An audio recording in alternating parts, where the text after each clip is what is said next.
दिल में एक ख्वाहिश छिपी, मैं छू सकूं आकाश को। क्या बात। अब ना कोई गम मुझे, मैंने दिलों को छू लिया। तो फास्ट फूड को आप भर भर के मत खाएं, हाँ। ताकि आपके स्वास्थ्य पे जो असर देखने को मिले वो ना मिले। बिल्कुल, जबकि ईश्वर ने सबके लिए फिक्स कर रखा है कि आपको करना क्या है और आप क्या कर सकते हैं। बहुत बढ़िया। आयुर्वेद का बाजार 2023 में 50,000 करोड़ का था और 2025 में 70,000 करोड़ का होने की संभावना है। हम वैश्विक स्तर पे आयुर्वेदा का बाजार को बढ़ाएं।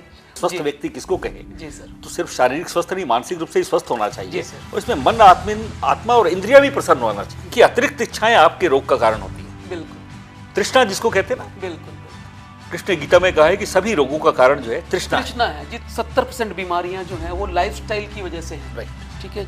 और आयुर्वेद के अंदर वो तीन, आप क्या हमारे दर्शकों को सुझाव देना चाहेंगे? वैसे तो आपने आहार, निद्रा, ब्रह्मचर्य दे ही दिया है, उनमें सारा कुछ ही आ जाता है। जिंदगी के हर कदम पर छोड़ एक मुकाम को, कौन जाने कब कहां, किस मोड़ पर कब शाम हो। नमस्कार दोस्तों, बियॉन्ड बाउंड्रीज में आपका स्वागत है। हर बार की तरह से इस बार भी हमारे साथ एक विशेष मेहमान हैं। आज के मेहमान हैं प्रोफेसर डॉक्टर देवेंद्र खुराना, जो कृष्णा आयुर्वेदिक कॉलेज कुरुक्षेत्र के प्रिंसिपल हैं एग्जिस्टिंग, और वो 28 साल से आयुर्वेदा एकेडमिक्स में हैं, बच्चों को पढ़ा रहे हैं, बहुत अच्छी शिक्षा दे रहे हैं, आयुर्वेदा ग्रेजुएट्स और पोस्ट ग्रेजुएट्स को तैयार कर रहे हैं। दोस्तों, ये मेरा सौभाग्य है कि वो मेरे भी गुरुजी रहे हैं, मेरे भी टीचर रहे हैं। 1996 के अंदर जब मैं अस्थल भोर में था, जब मैं मस्तनाथ कॉलेज के अंदर अपनी BMS कर रहा था, तो फाइनल ईयर में जब मैं था तो सर हमारी क्लास के अंदर आए थे और उन्होंने हमें सर्जरी पढ़ाया था।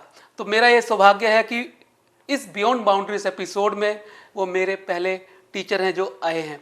तो सर, आपका स्वागत है आज के एपिसोड में। बहुत अच्छा लगा आपने समय निकाला हमारे लिए। Thank you. हम आपसे बहुत सी बातें करेंगे आयुर्वेदा के बारे में। आपका रुझान कैसे उसके अंदर हुआ, कैसे युवाओं को हम प्रेरित कर सकते हैं आयुर्वेदा के लिए, कैसे वैश्विक स्तर पे आयुर्वेदा काम कर रहा है, आने वाली चुनौतियाँ क्या हैं, और आयुर्वेदा को हम कैसे वैश्विक स्तर पे और आगे ले जा सकते हैं। तो शुरुआत करते हैं आपकी जर्नी से ही। आपका रुझान कैसे बना कि मैंने आयुर्वेदा में ही करियर बनाना है, आयुर्वेदा के जरिए ही समाज सेवा करनी है? अभी आपने बताया हमारे आपके दर्शकों को जी सर, कि बियॉन्ड बाउंड्रीज, जी, तो मैं तो यही कहूँगा, दिल में एक ख्वाहिश छिपी, मैं छू सकूं आकाश को। क्या बात। अब ना कोई गम मुझे, मैंने दिलों को छू लिया। क्या बात है, बहुत सुंदर। तो फ्रेंड्स, ये आयुर्वेद एक वास्तव में यात्रा रही है मेरी। जी सर। जब कहते हैं ना, बच्चा होता है और मन में भाव आते हैं आगे क्या करना है, जी, तो काफ़ी कुछ लगता था कि यार मैं बड़ा हो कि ये बनूं और वो बनूं, और पता नहीं क्या क्या सोचता है। जी सर। लेकिन कुछ डेस्टिनी आपकी ईश्वर ने भी बना के रखी होती है कि आपको वहाँ जाना है, और जब आपको वहाँ पहुँचा दिया जाता है फिर आपको वो करना होता है जी, कि ईश्वर हमसे क्या अपेक्षाएं रखता है। जी, क्योंकि हम भी कभी बहुत कुछ उम्मीद बांध लेते हैं कि मैं ये भी कर सकता हूँ और वो भी कर सकता हूँ, जबकि ईश्वर ने सबके लिए फिक्स कर रखा है कि आपको करना क्या है और आप क्या कर सकते हैं। बहुत बढ़िया।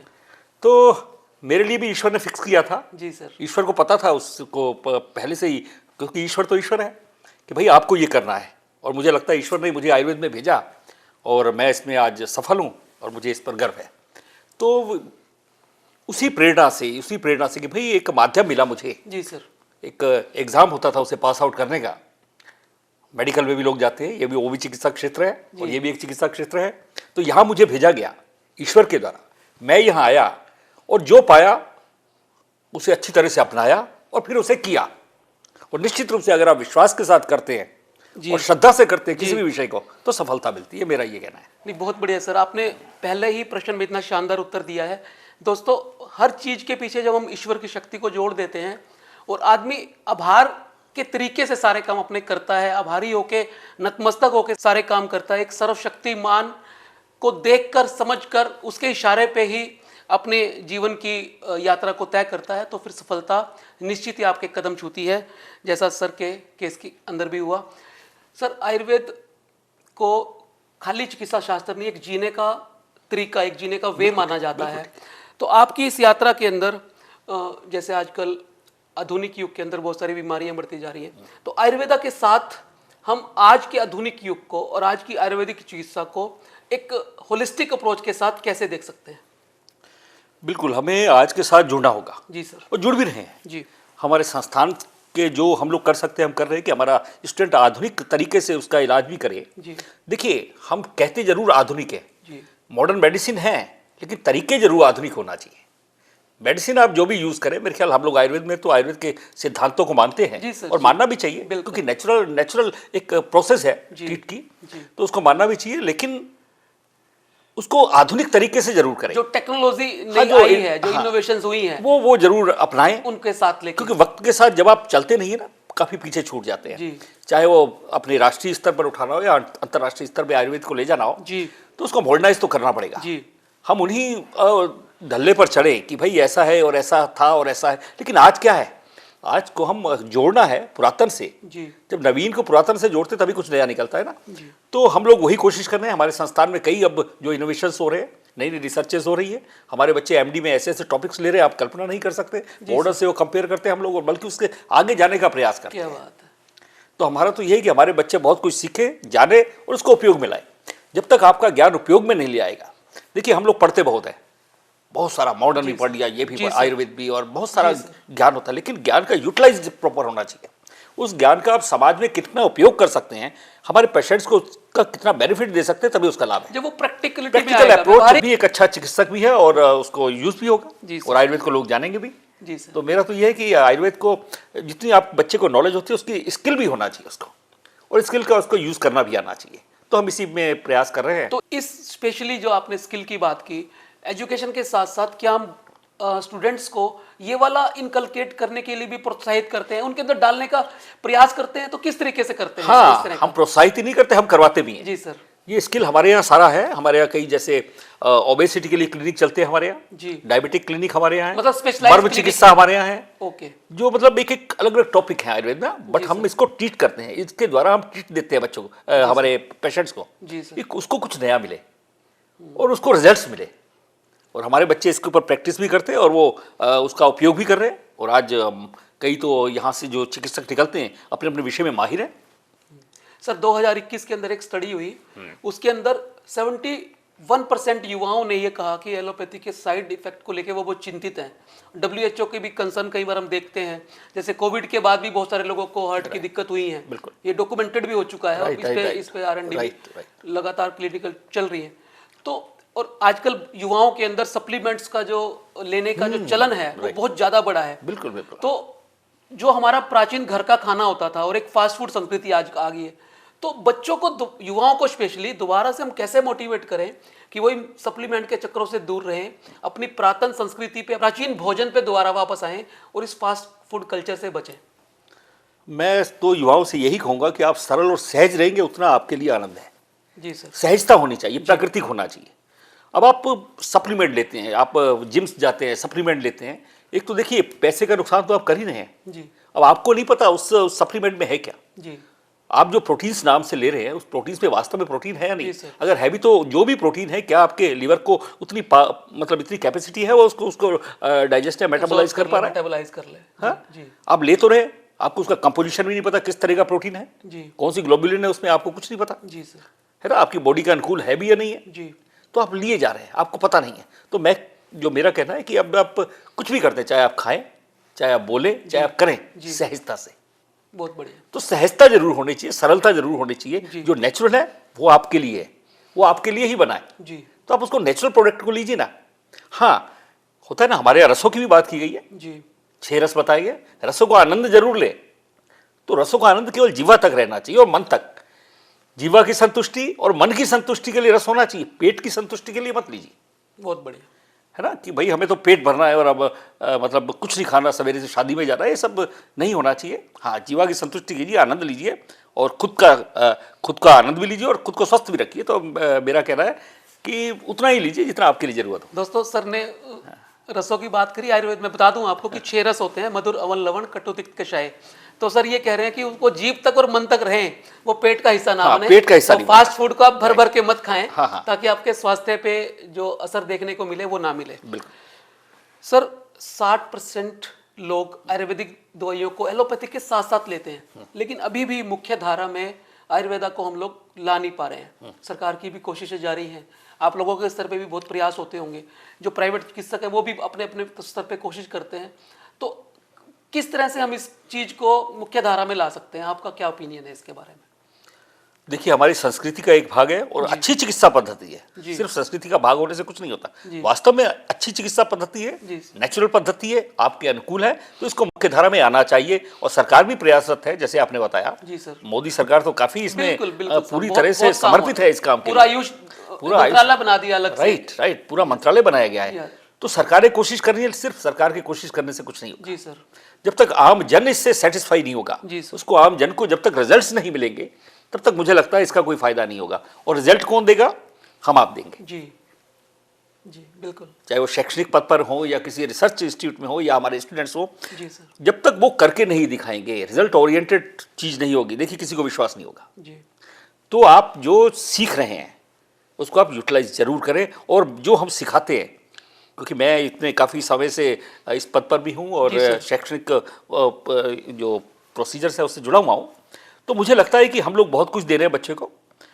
और बच्चे का माइंड भी अब मेकअप हो रहा है, वो अपने आप को मॉडर्न के साथ मॉडर्न तरीके से जी। आयुर्वेद को समझ रहा है। जी और नई नई उसके माइंड में नई नई बातें भी आ रही हैं, तो नए नए तरीके भी ईजाद हो रहे हैं, नई नई कॉम्बिनेशंस भी बन रहे हैं। आयुर्वेद का हम कैसे उपयोग कर पाए, लोग इसके प्रति आकृष्ट भी हो रहे हैं जी क्योंकि रिजल्ट मिल रहे हैं। जी और रिजल्ट आपने कोरोना टाइम में देखा होगा, काफी अच्छे रिजल्ट्स आए हैं इसके। बिल्कुल। और आयुर्वेद का तो जो मुख्य है, देखिए, स्वस्थ से स्वास्थ्य रक्षणम।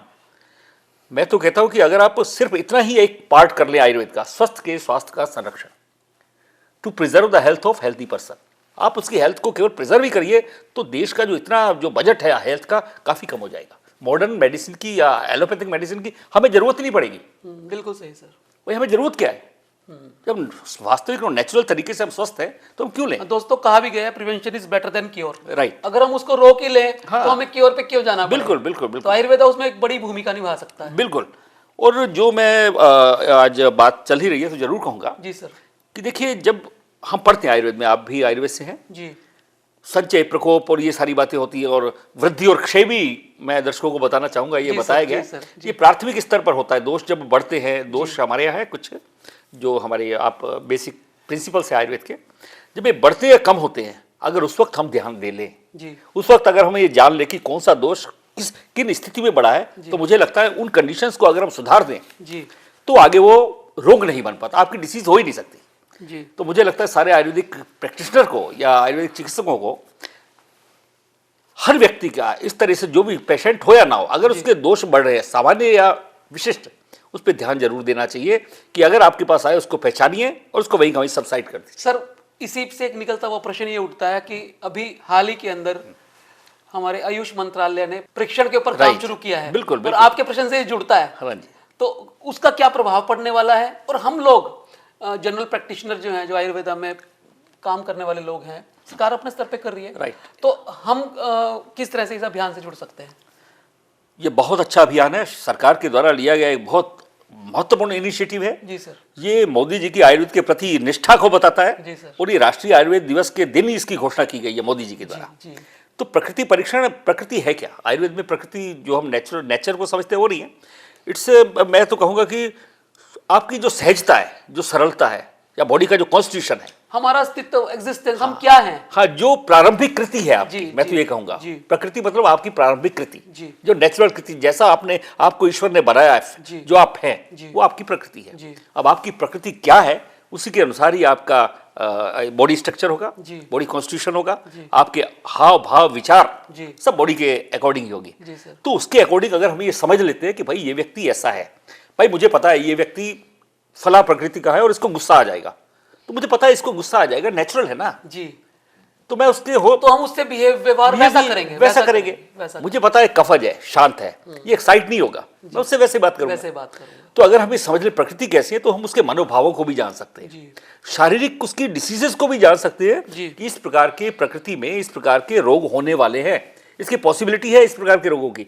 अगर हम ये सब जान लें तो उसको रोग होने की संभावना कम हो जाएगी और हम उसको वो सारा कुछ दे सकते हैं जो उसको रोग को कम करने में या उस रोग को उत्पन्न ना होने देने के लिए आवश्यक है। तो प्रकृति का तो बहुत महत्वपूर्ण राष्ट्रीय स्तर पर ये प्रोग्राम होने जा रहा है और हम सब इसको जुड़ना चाहिए। हमारे जो आयुर्वेदिक चिकित्सक है, आप लोग उनको सहयोग दीजिए। मैं आम जन से ये गुजारिश करूंगा जी कि ये राष्ट्रीय कार्यक्रम है, इसमें आप जुड़िए और हमारे चिकित्सकों को सहयोग दीजिए। ये आपका कार्यक्रम है, अगर आप जुड़ेंगे तो हमें पता लगेगा हमारे देश के लोगों की प्रकृति कैसी है। देश के लोग कैसे हैं, उनका स्वभाव कैसा है, उनके लिए कैसा ट्रीटमेंट चाहिए, कितने लोगों के लिए कैसा ट्रीटमेंट चाहिए, और उनका कैसे बजट का निर्धारण करें जिससे आयुर्वेद का हित हो और आपका हित हो। मतलब एक आधार बन सकता है राष्ट्र के स्वास्थ्य को और बेहतर करने का, हाँ, बिल्कुल। हमारी प्रगति को और आगे ले जाने का और वैश्विक स्तर पे भारत की पहचान बनाने का। बिल्कुल, ये उसी के लिए किया गया है जी सर। कि आम जन का भी लाभ हो, जी। आयुर्वेदज्ञों का भी लाभ हो, जी। और देश हित भी हो, और आयुर्वेद सारे विश्व में उसका नाम हो। तो दोस्तों एक मैसेज है सर की तरफ से भी एक, कि आप लोग सभी प्रकृति पोषण के इस अभियान से जुड़िए। मोदी जी और आयुष मंत्रालय की जो एक अनूठी पहल है उसका हिस्सा बनिए, और हम सब मिलकर अपने भारत को दोबारा से पुनर्स्थापित करने का प्रयास कर रहे हैं, जो हमारे यशस्वी प्रधानमंत्री मोदी जी इस काम पे लगे हुए हैं। सर अवसाद को दूर करने में अश्वगंधा का जैसे बहुत बड़ा रोल देखा गया है। 30-40% पेशेंट मात्र अश्वगंधा के ही इस्तेमाल से ठीक हो जाते हैं। तो ऐसे और हर्ब्स या ऐसे कौन कौन सी ऐसी इनोवेशन जो आपको लगती हैं जो आयुर्वेदा में है और भारत की इस शास्त्रीय और भारत की प्राचीनतम चिकित्सा पद्धति को पूरे वैश्विक स्तर पे एक बड़ा नाम दे सकती है? देखिए, आपने एक ड्रग का नाम लिया, अश्वगंधा। जी। सिर्फ अश्वगंधा नहीं, ऐसी हजारों औषधियां हैं। जी आप खुद आयुर्वेद विशेषज्ञ हैं और मुझे पता है, आप सब जानते हैं। जी सर। तो कई ऐसी औषधियां हैं, जी अनंत, मतलब आप नाम गिनाओ तो मेरे ख्याल पूरा 1 ओवर तो आपका नामों में ही चला जाएगा। जी आप सर। तो इन औषधियों के अगर आप विश्लेषण करें, इनका केमिकल एनालिसिस करें, जी। और फिर इनके कॉम्बिनेशन का बना करके, चाहे वो रस शास्त्रीय द्रव्यों के रूप में या द्रव्य गुणात्मक द्रव्यों के रूप में अगर आप इनका कॉम्बिनेशन बनाते हैं, लेकिन सिर्फ बनाना महत्वपूर्ण नहीं है औषधियों को, उसका उपयोग कब, कहाँ और कैसे करना है, ये एक अच्छे चिकित्सक की पहचान है, वही कर सकता है। जी। हो सकता है किसी के पास अच्छी फार्मेसी हो, जी। अच्छा जो रॉ ड्रग है अच्छी भी आ रही हो, लेकिन उसका उपयोग कब करना है, कहाँ करना है, कैसा करना है, किस पेशेंट के लिए करना है, तो एक आयुर्वेद चिकित्सक की सलाह लेकर के जरूर करें। अब जब निदान सही नहीं होगा तो फिर तो उसका इलाज कोई भी फायदा सही नहीं है। होगा, उसका कोई और औषधियां, जहां तक नाम की बात है, मैंने कहा नाम तो बहुत है। जी। ऐसी चरक, महर्षि चरक ने तो कहा है कि ऐसी कोई मतलब कोई वनस्पति नहीं है हाँ, जो औषध ना हो। औषधि ना हो। ठीक बात है, बिल्कुल। बस हमारी कमी, हम उसको पहचान पाते हैं नहीं, बहुत बढ़िया। उसका उपयोग कर पाते हैं नहीं। सर ग्लोबल लेवल पे अभी मैं एक रिपोर्ट पढ़ रहा था, आयुर्वेद का बाजार 2023 में 50,000 करोड़ का था और 2025 में 70,000 करोड़ का होने की संभावना है। तो आपके इंस्टीट्यूट में, कृष्णा आयुर्वेदिक कॉलेज में या बाकी सब जगह पे, क्या इस स्तर पे कि और हम वैश्विक स्तर पे आयुर्वेदा का बाजार को बढ़ाएं, उस मांग और आपूर्ति का जो बैलेंस है उसको उसकी डिमांड को पूरा करने में अपने आयुर्वेदज्ञों को तैयार करें, तो उस विषय पे भी कोई काम उस लेवल पे भी होते हैं क्या? देखिए, आपने अब बात कमर्शियल पॉइंट ऑफ व्यू से की है, जी। तो मैं तो यही कहूंगा, कमर्शियल पॉइंट ऑफ व्यू से जो दिखता है वो बिकता है। जी। देखिए, आपका मटेरियल ठीक है, निश्चित रूप से क्वालिटी मेंटेन करती है। जी। क्वालिटी होना चाहिए, रिजल्ट्स भी होना चाहिए, ये बेसिक रिक्वायरमेंट है। जी। क्वालिटी और रिजल्ट्स हैं तो आप बहुत दूर तक जा सकते हैं। बिल्कुल। लेकिन अगर क्वालिटी और रिजल्ट नहीं है तो मेरे ख्याल आप कुछ भी करें, जितनी अच्छी पैकेजिंग करें, जितनी अच्छी उसकी सप्लाई करें, आप कितना अच्छा नेटवर्क चेन बना ले, लेकिन वो ज़्यादा दूर तक नहीं जाती नहीं है। जाएगा। तो पहला तो आपका जो बेसिक रॉ मटेरियल है वो अच्छा हो, प्रॉपर ड्रग बने, प्रॉपर ड्रग के बाद उसका आपने कई रिसर्च के बाद आप उसके रिजल्ट्स लाएं और फिर उसका उपयोग करें सही तरीके से। जैसे मैं आपको बताना चाह रहा हूँ, जैसा एक आयुर्वेद एक चिकित्सक करता है या वैद्य करता है, उसका आप सही तरीके से सही समय पर उपयोग करें तो निश्चित रूप से रिजल्ट मिलते हैं। और इसका फिर वही बात है, आप उसकी पैकेजिंग भी अच्छी करें। जी। हर चीज़ है पैकेजिंग, फिर प्रॉपर आपके जो जैसा आपका पेशेंट है वहां तक वो पहुंचे जी। और सही रेट्स में पहुंचे। बिल्कुल। हमारा वो बहुत पर्पस ये ना हो कि हम बहुत सिर्फ important उससे लाभ कमाई के का लिए, साधन लाभ के बनाए, लिए, कमाई के लिए वो जी, कम हो। देखिए, हर कोई अगर कमर्शियल पॉइंट है उसे कमाना तो चाहते हैं, लेकिन इतना ना हो कि हम उसमें मतलब पेशेंट को मिले ना और हम सिर्फ पैकेजिंग दिखा करके करें, तो मेरे ख्याल इससे बड़ा तो ये तो अपराध है। अपराध ये है तो ना। अपराध है, बिल्कुल सर। तो सही जगह सही चीज पहुंचे तो बेटर होगा। सर आयुर्वेदा के बारे में बहुत सारी भ्रांतियां भी प्रचलित हैं कि ये आयुर्वेदा स्लो है, बड़े आराम से काम करता है, इसके अंदर स्पेशली इंटरनेशनली या ग्लोबली बहुत सारे लोग की आयुर्वेदा की दवाइयों के अंदर हैवी मेटल्स होती हैं जो किडनी को, लीवर को नुकसान कर सकती हैं। तो इस विषय पे भी क्या हम स्टूडेंट्स को और अपने स्तर पर रिसर्च करके कोई ऐसी चीज़ें वो डॉक्यूमेंट लाते हैं जो दूसरे लोगों का मुंह बंद करने में काम कर सके या उनको बता सके नहीं आयुर्वेदा बड़ा ऑथेंटिक है और रिसर्च बेस्ड है, और आजकल जो आयुर्वेदा की जो मेडिसिन आ रही हैं वो बड़ी इफेक्टिव है और बहुत कम समय में काम करती हैं? देखिए, जो भी हो, जितनी जल्दी क्रिया होगी उतनी जल्दी प्रतिक्रिया भी होगी। जी सर। ये नेचुरल एक फॉर्मूला है, जितनी जल्दी एक्शन उतनी जल्दी ये रिएक्शन। फिनोमिना है एक। ये फिनोमिना है। बिल्कुल। तो आयुर्वेद इस फिनोमिना पे नहीं चलता। जी। आयुर्वेद का आधार है कि जितना जरूरी नहीं है लेट हो या ना हो, जल्दी हो या ना हो, लेकिन प्रॉपर हो, जी रिजल्ट जरूर मिलना चाहिए। जी तो अगर आप आयुर्वेद पे विश्वास रखें, श्रद्धा रखें, जी तो आप जल्दी भी ट्रीट हो सकते हैं, जल्दी आपको इलाज भी मिल सकता है, प्रॉपर इलाज भी मिल सकता है और आप स्वस्थ भी रह सकते हैं। आपने रिसर्च की बात की, तो मैं तो विश्वास के साथ कह सकता हूँ आज हमारे जो बच्चे हमारे यहाँ पीजी कोर्सेज चलाए जा रहे हैं, पीएचडी कोर्सेज भी हमारे संस्थान में, जी। सभी विषयों में पीजी है, सभी विषयों में पीएचडी है आयुर्वेद में, और जो हम लोग रिसर्चेस करवा रहे हैं, निश्चित रूप से मैं विश्वास के साथ कह सकता हूँ कि ये बच्चे जिस बेस पे जो रिसर्च कर रहे हैं जी वो पूरा मॉडर्नाइज तरीका है, और ये ऐसे पैरामीटर्स हमने लिए जो आज के आधुनिक युग में ना सिर्फ इंडिया में बल्कि इंटरनेशनल भी उसको मान्यता मिल सकती है। वो सारे पैरामीटर्स हम लेते हैं, जी जो भी रिसर्च के लिए पैरामीटर्स चाहिए, डाटा कलेक्टिंग से लेकर के जो भी एनालिसिस करना है, जो भी एनालिसिस करना है जो सारा वो हम लोग करते हैं, सारा वो इंटरनेशनली जो तरीके हैं हमारे वो पास, सारे हम अपना रहे हैं हमारे वो संस्थान methods हैं, में, वो सारे हम use हमारे बच्चे वो सीख रहे हैं और उनका वो उपयोग भी ला रहे हैं और लाएंगे भी। तो मुझे विश्वास है कि अगर बच्चे इस तरीके से चलें, सारे संस्थान ऐसा करें, तो उनको तो बहुत कुछ मिल सकता है। आयुर्वेद इससे बहुत आगे बढ़ेगा और आम जन का इससे लाभ होगा। तो आने वाले समय में आयुर्वेदा को हम साइंटिफिक वैलिडेशन दिलाने में कामयाब हो बिल्कुल जाएंगे। बिल्कुल जो एविडेंस बेस्ड आयुर्वेदा की बात की जाती है उस आधार पे काम चल रहे हैं सारे। बिल्कुल, वो समय ज्यादा दूर नहीं है, जैसा आप कहना चाह रहे हैं कि एविडेंस बेस ही आयुर्वेदा होगा। जी। बिल्कुल आयुर्वेदा एविडेंस आपके बेस्ड। बहुत सारे लोग कहते हैं कि ये प्राचीन विज्ञान है, स्पेरो का विज्ञान है और इसके पीछे कोई वैज्ञानिक कोई वैलिडेशन सर्टिफिक आधार नहीं कुछ नहीं, अभी इसको प्राचीन विज्ञान और ये सब बातें नहीं होंगी। आप कहेंगे हमारा विज्ञान है जी। और अब हमें ये आयुर्वेद से करेंगे तो बेटर होगा, क्योंकि जो हम लोग एलोपैथी या मॉडर्न की जो ट्रीटमेंट करवाते हैं अब वो लोग समझ रहे हैं यहाँ तो रिस्क है भाई। बिल्कुल।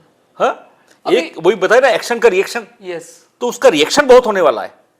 इवन आयुर्वेद में ऐसा नहीं पैरासिटामोल है। जैसी हाँ, गोली उसका भी नहीं पता। जो सबसे सेफ समझी जाती है बिल्कुल। उसके भी 10 साइड इफेक्ट हैं। उसके दाई से है ना जी। कितना मतलब हम परेशान हो जाते हैं कि पता नहीं पैरासीटामोल लाइए, पेटोटॉक्सिक है, वो भी लीवर पे नुकसान करती पता नहीं क्या होगा। पता नहीं क्या होगा। लेकिन आप अगर आयुर्वेद ले लेते जी हैं सर। तो कम से कम आपको नुकसान तो नहीं करने वाली, नुकसान तो नहीं, क्योंकि नेचुरल फायदा भले ही थोड़ा लेट करे हाँ। लेकिन नुकसान नहीं है करे। ना, नेचुरल है ना, जी आपके अकॉर्डिंग है, जी, तो बेटर है आयुर्वेद को अपनाएं। आपकी प्रकृति के अनुकूल है। हाँ, आपकी प्रकृति के अनुकूल है। जी जी सर, आयुर्वेदा को होलिस्टिक अप्रोच के साथ देखा जाता है। ये मन, शरीर, आत्मा हर स्तर पे काम करता है। महर्षि सुश्रुत ने कहा भी है सम दोष समग्निश्चय सम धातु मल क्रिया प्रसन्न आत्मा इंद्रिय मन स्वस्थिति विधीयते। तो 2005 में WHO ने जो परिभाषा दी स्वास्थ्य की, जिसके अंदर मन को समावेशित किया गया, वो हमारे यहाँ सदियों से बिल्कुल। 4-5 हजार जब से मतलब मनुष्य Right, को बीमारियां शुरू हुई हैं, जब से आयुर्वेद आया तब से बनी है। तो किस तरह से आयुर्वेद मन, आत्मा और शरीर पे काम करता है, संतुलन कैसे साधता है? अभी आपने उसकी डेफिनेशन बताई, स्वस्थ जी। व्यक्ति किसको कहे, जी सर। तो सिर्फ शारीरिक स्वस्थ नहीं, मानसिक रूप से ही स्वस्थ होना चाहिए, जी सर। और इसमें मन, आत्मा और इंद्रिया भी प्रसन्न होना चाहिए। जी तो देखिए, आपका मन प्रसन्न है कैसे पहचानेंगे? जी। शरीर को तो आप पहचान लेते हैं, मन प्रसन्न है तभी आप पहचान सकते हैं जब आप खुश होते हैं, जी हैप्पी फील करते हैं, तो आप मतलब मन से स्वस्थ हैं। इंद्रिया आपकी प्रसन्न है कैसे जानेंगे?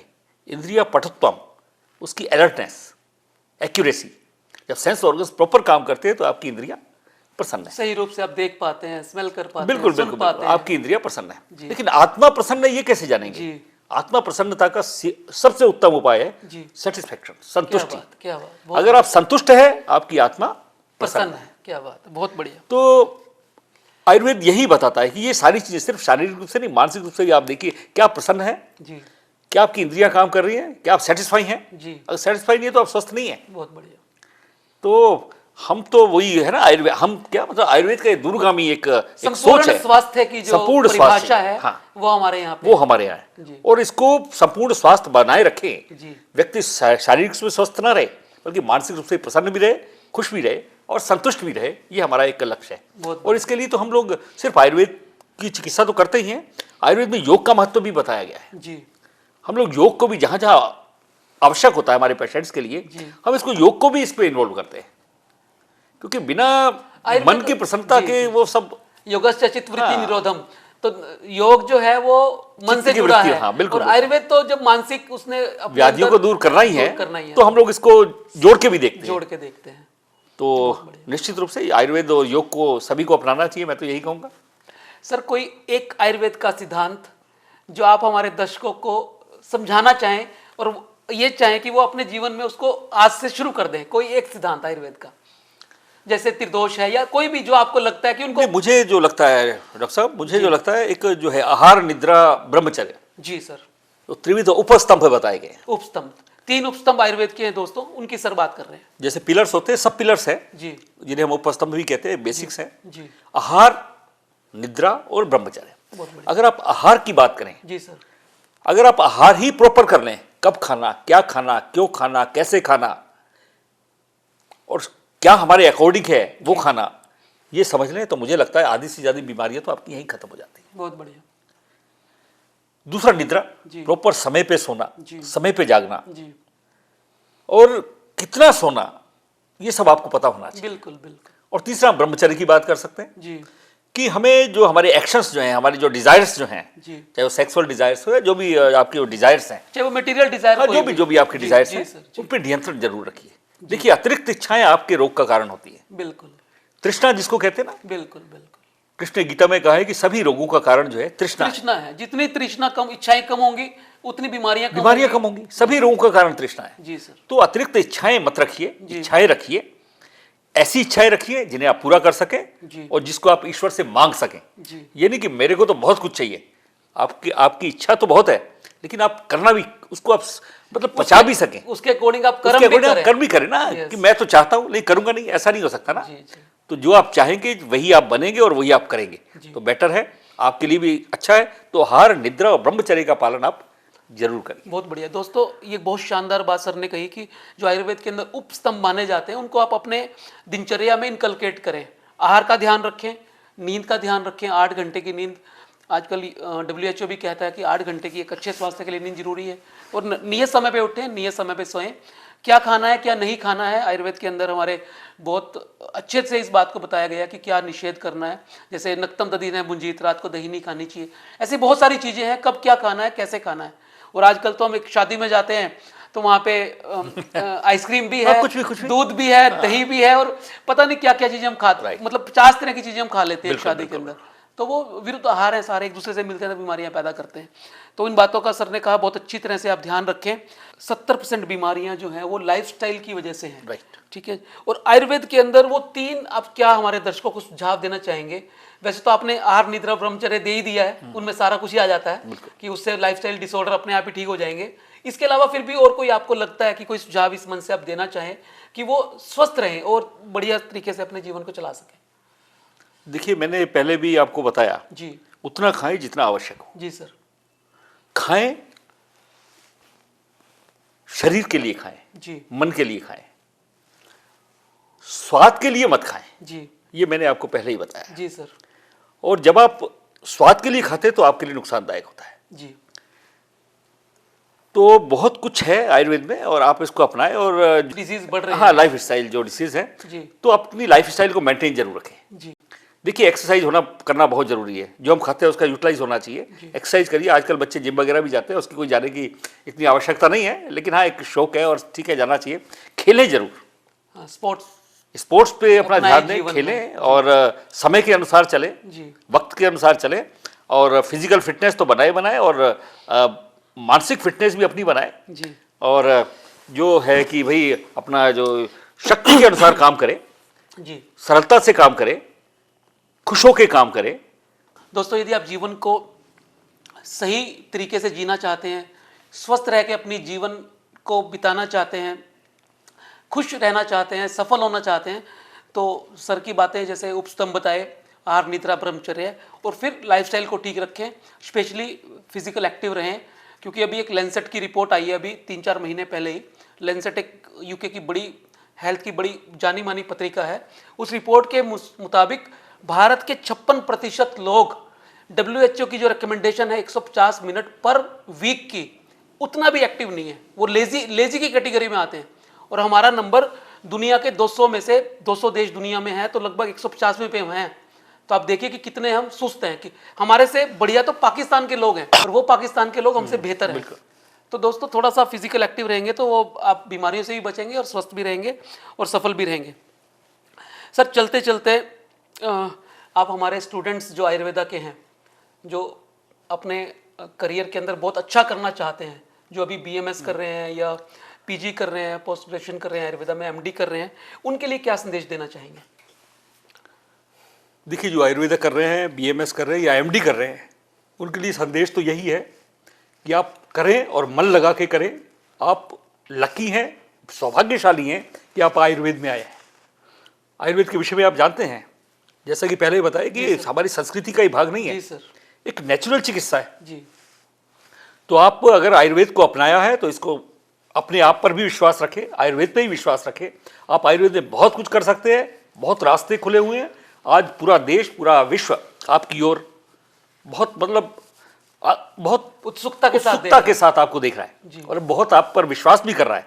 और इसे बनाए रखे विश्वास को, और आप बहुत कुछ कर सकते हैं और बहुत कुछ करेंगे भी, मुझे ऐसा विश्वास नहीं। दोस्तों, आने वाला समय आयुर्वेद का है। मैं खुद लगभग 24-25 साल से आयुर्वेदा की प्रैक्टिस में हूँ और मुझे सौभाग्य मिला है, मैं एक आयुर्वेदा फैमिली में पैदा हुआ हूँ। छठी पीढ़ी में मैं हूँ। 6 पीढ़ी से हमारा परिवार आयुर्वेदा के माध्यम से जनसेवा कर रहा है। तो वाकई यहाँ पे जीवन को चलाने का एक आपका नज़रिया ही बदल जाता है। जैसे सर ने कहा कि आत्म संतुष्टि मिलती है ना, सफलता भी मिलती है, श्रेय भी मिलता है, इज्जत भी मिलती है, पैसा भी मिलता है, सब कुछ मिलता है। बस अपना काम आप ईमानदारी के साथ, लगन मेहनत के साथ करते चलिए।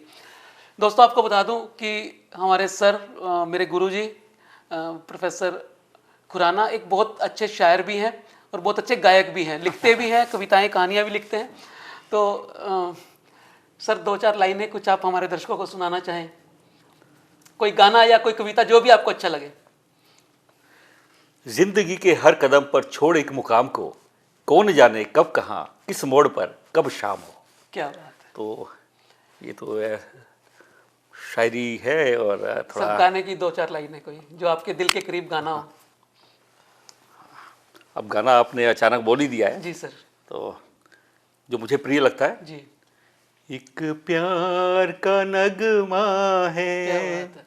मौजों की रवानी है, जिंदगी और कुछ भी नहीं, तेरी मेरी कहानी है। बहुत बढ़िया। एक प्यार का नगमा है। बहुत बढ़िया सर, बहुत सुंदर।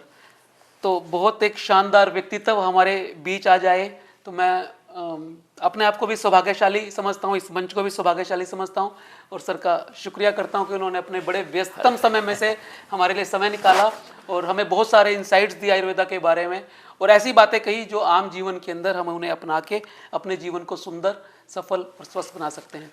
दोस्तों, बियॉन्ड बाउंड्रीज के अंदर हमारी कोशिश होती है कि हर बार एक ऐसे व्यक्तित्व को लेके आएँ जिसने अपने जीवन के अंदर एक ऊंचा मुकाम हासिल किया हो और जो दूसरे लोगों के लिए एक प्रेरणा स्रोत रहा हो। तो ऐसे ही आप अपना प्यार बनाए रखिए। आज का जो टॉपिक था, आज का जो विषय था, वो हमने आयुर्वेद के लिए लिया था। यदि आप चाहते हैं कि आयुर्वेदा ग्लोबल स्तर पे, वैश्विक स्तर पे अपनी पहचान बनाए रखे तो इस पॉडकास्ट को जितना ज़्यादा हो सके उतना आप शेयर कर दीजिए और यदि आप चैनल पर नए आए हैं तो चैनल को सब्सक्राइब करने के साथ साथ नोटिफिकेशन बेल भी दबा दीजिए ताकि कोई भी वीडियो आपसे मिस ना हो। मिलते हैं अगले एपिसोड में फिर एक नए व्यक्तित्व के साथ। तब तक के लिए नमस्कार। जय भारत, जय आयुर्वेद, जय Hind. Thank you sir, thank you.